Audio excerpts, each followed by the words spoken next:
El Señor esté con y ustedes. con tu espíritu.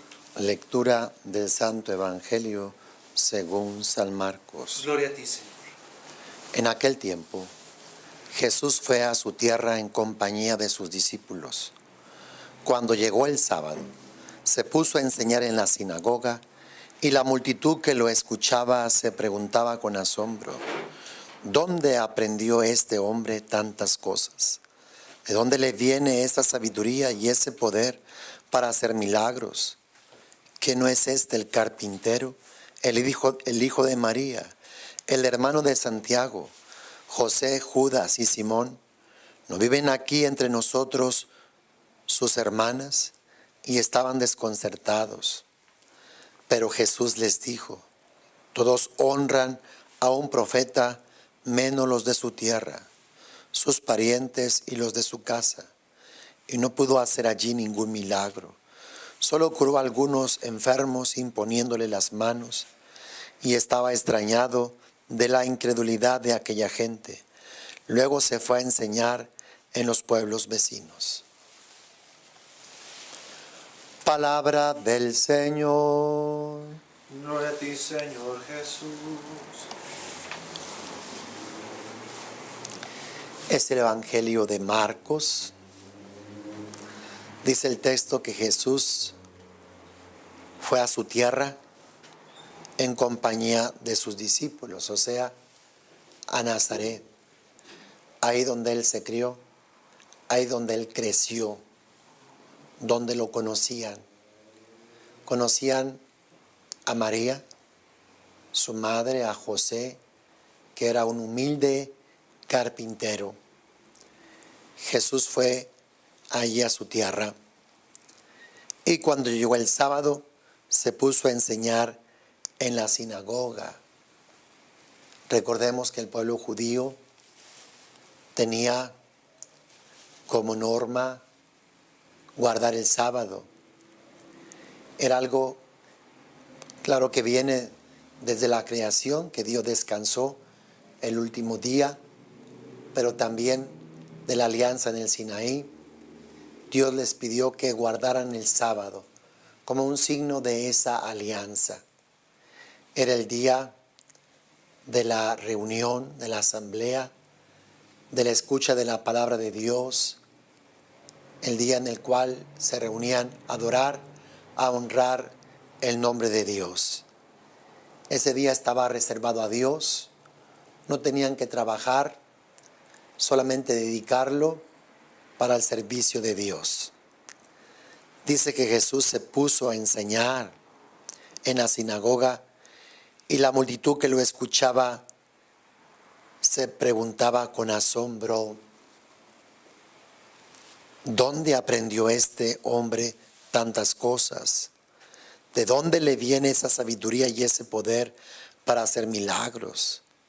¿Que no es este el carpintero, el hijo de María, el hermano de Santiago, José, Judas y Simón? ¿No viven aquí entre nosotros sus hermanas? Y estaban desconcertados. Recordemos que Jesús viene del Jordán, primeramente, ha sido ungido con el Espíritu Santo. El Padre le ha ungido para realizar la obra que le ha encomendado, la salvación, la redención. Y Jesús ha sido ungido con la unción de los sacerdotes para ofrecer el sacrificio. Jesús ha sido ungido con la unción de los profetas para escuchar a Dios y hablar de parte de Dios, para exhortar, para corregir, para proclamar la palabra de Dios. Jesús ha sido ungido con la unción regia para ser el buen pastor y defendernos y librarnos de las fieras salvajes del mismo demonio. Y Jesús está ya aquí, después de haber ido al desierto, impulsado por el Espíritu Santo, atando al hombre fuerte. Jesús fue al desierto y ató al demonio que lo tentó, que lo quería seducir, pero Jesús le venció. Jesús, atado al hombre fuerte en el desierto, ahora puede saquear la casa, y lo encontramos aquí en la sinagoga de Nazaret, pero no va a poder ser tanto. Aunque Jesús sea Mesías, aunque Jesús tenga esta triple unción, aunque Jesús sea todopoderoso, si no hay fe, no hay nada. Si no hay fe, Jesús no puede obrar, no puede actuar, porque Jesús respeta nuestra libertad, nuestro libre albedrío. Jesús se puso a enseñar, dice la multitud. Había una multitud. La multitud que lo escuchaba se preguntaba con asombro. La predicación, la enseñanza de Jesús asombra, maravilla, impacta, toca el corazón. Él es Dios encarnado. Él es la misma palabra de Dios. Él es fuego devorador. ¿Cómo no va a asombrar? ¿Cómo no va a impactar a aquel que se disponga? A aquel que abra el corazón, de seguro que se impactará. De seguro que la palabra de Dios podrá llegar a lo más profundo de su ser. Él es la misma palabra de Dios. Dice, ¿dónde aprendió este hombre tantas cosas?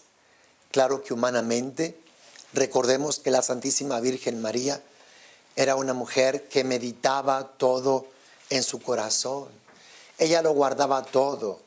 De seguro que María y José le enseñaron. Pero recordemos que en él están ocultos los tesoros de la sabiduría y de la ciencia. Jesús es la sabiduría divina. Él es Dios. No lo olvidemos. Así es que Él es todo conocimiento. Él es todo saber.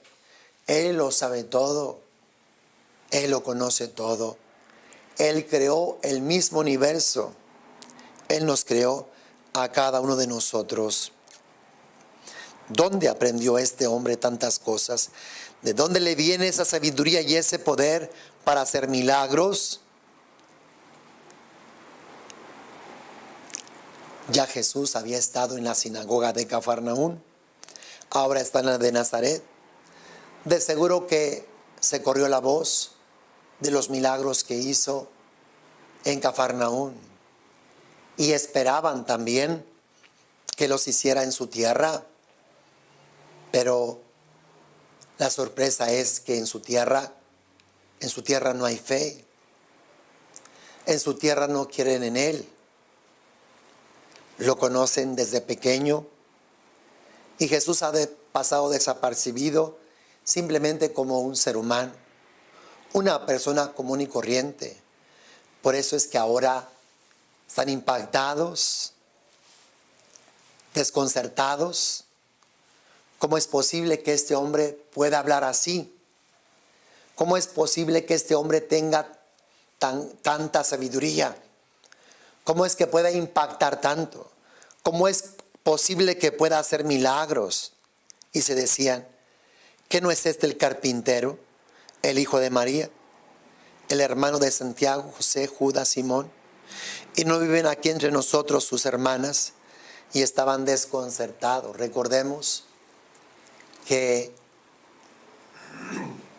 las palabras en el griego pues no son tan amplias como en el español. Para el griego solamente existe una palabra para decir hermanos, para decir primos hermanos, para decir primos segundos. Solamente había una sola palabra. Por eso es que aquí traducen, ¿verdad? Hermano, hermana, por quiere decir primos hermanos o quiere decir primos segundos. Así es que no son hermanos de la misma madre, del mismo padre, sino que son parientes, ¿sí? Que son parientes. Pero pues el que ha traducido ha querido ser pues más fiel, ¿verdad?, a la traducción y ha puesto hermanos, pero serían parientes, primos hermanos, primos segundos. Pero Jesús les dijo, todos honran a un profeta, menos los de su tierra, como está en su patria, ¿verdad? Está en Nazaret, ¿verdad? Pues no son capaces de poder reconocerlo, de poder honrarlo. y no pudo hacer allí ningún milagro.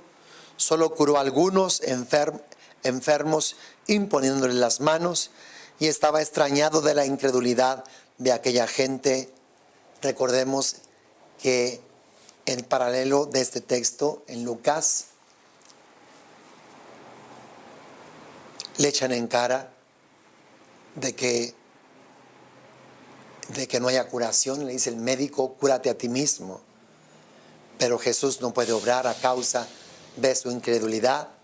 Jesús les echa en cara su incredulidad y les dice que en tiempos del profeta Elías hubo muchas viudas, pero solamente fue enviado a una, a la de Sidón de Sarepta, una viuda pagana, y porque fue capaz de creer. Porque lo importante no es ser judío o no ser judío. Lo importante es la fe delante de Dios, que podamos creer. Y también les dice que en los tiempos de Naamán, ¿verdad? De Eliseo hubo muchos leprosos y solamente uno fue curado, Naamán, que era un sirio. Igualmente fue curado a causa de que fue capaz de creer. Eliseo le dijo que fuera a bañarse 7 veces en el río Jordán. En un primer momento no quiere, pero uno de sus siervos lo anima, va y lo hace y queda curado de su lepra. Cuando Jesús les echa en cara su incredulidad, en el Evangelio de Lucas lo agarran y querían volcarlo sobre un precipicio, pero Jesús, pasando por el medio de ellos, se les escapó porque todavía no había llegado su hora. Hermanos, Jesús es Dios. Jesús es el Mesías y Él tiene el poder para curar. Crezcamos en la fe para que podamos ser curados, podamos ser salvados y podamos ser bendecidos. Sigamos con nuestra celebración.